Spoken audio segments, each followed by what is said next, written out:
ప్రముఖ నటుడు Allu Arjun regular bail petition case శుక్రవారానికి వాయిదా పడింది. హైకోర్టు మధ్యంతర బెయిల్ పై ఉన్న అల్లు అర్జున్ రెగ్యులర్ బెయిల్ కోసం నాంపల్లి కోర్టును ఆశ్రయించాడు. అయితే సంధ్య థియేటర్ దగ్గర తొక్కిసలాటకు హీరోనే కారణం. ఇప్పుడు బెయిల్ ఇస్తే సాక్ష్యాలను ప్రభావితం చేసే అవకాశం ఉందని ప్రభుత్వ లాయర్ వాదించారు. ఇరు వర్గాల వాదనలు విన్న తర్వాత జనవరి 3వ తేదీకి వాయిదా పడింది. మరోవైపు రేవంత్ రెడ్డి కాబట్టే హీరోను కూడా అరెస్ట్ చేసిండు. చట్టం ఎవ్వలకి సుట్టం కాదు, పోలీసుల తప్పేం లేదు. అల్లు అర్జున్ జాగాలో రేవంత్ రెడ్డి ఉన్న అరెస్ట్ చేద్దరు. గోటితోటి పోయేది గొడ్డల దాకా తెచ్చుకున్నాడు. మేం కాదులో ఆంధ్ర చిన్న సీఎం పవన్ కళ్యాణ్ సారే అన్నాడు గిట్లా. ఆమె చచ్చిపోయిందని తెలియంగానే హీరోనో డైరెక్టరో ప్రొడ్యూసరో వాళ్ళ ఇంటికి పోయి సారీ చెప్పి ఓదార్చేది ఉండే. అట్లా ఏకుంటే పొగరు అనుకుంటారు.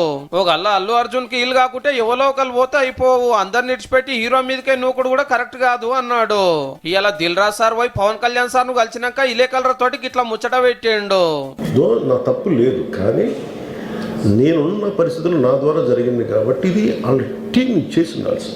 కానీ ఇక్కడ సమస్య ఏం చేశారంటే మొత్తం హీరో మీద పెట్టేశారు అండ్ ఒంటరి వ్యక్తిని చేశారు. అది నాకు కరెక్ట్ అనిపించింది. కావాలని చేయకున్నా జరంత నిన్నర్ చూపిస్తే ఇంత సీరియస్ కాకపోవు అనేది సార్ మాట.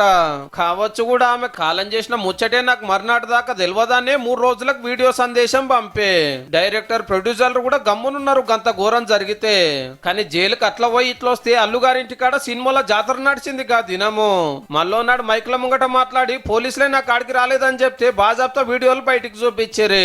మనిషి చచ్చిపోయిన కేసు కాబట్టి ఇంత దూరం తీసుకోపోకుండా ముందే సారీ చెప్పేది ఉండే అంటున్నాడు. ఎక్కడో ఒక మానవతా దృక్పథం లోపించింది ఓవరాల్ గా. కానీ తొక్కిసలాట 20 రోజులైనా సినిమాలు ఎవ్వరు కూడా గిట్లా మాట్లాడలేదు. మా చిన్నమామ చెప్పింది వాజివే అని బన్నీ బాబుకి ఇప్పుడన్నా అనిపిస్తున్నదో. అల్లు అర్జున్ గారికి రేవంత్ రెడ్డి గారి మధ్యలో ఏదో చెడినట్టున్నది. పుష్ప 3 రిలీజ్ కాకముందే రేవంత్ రెడ్డి పుష్ప 3 చూపెట్టిండు.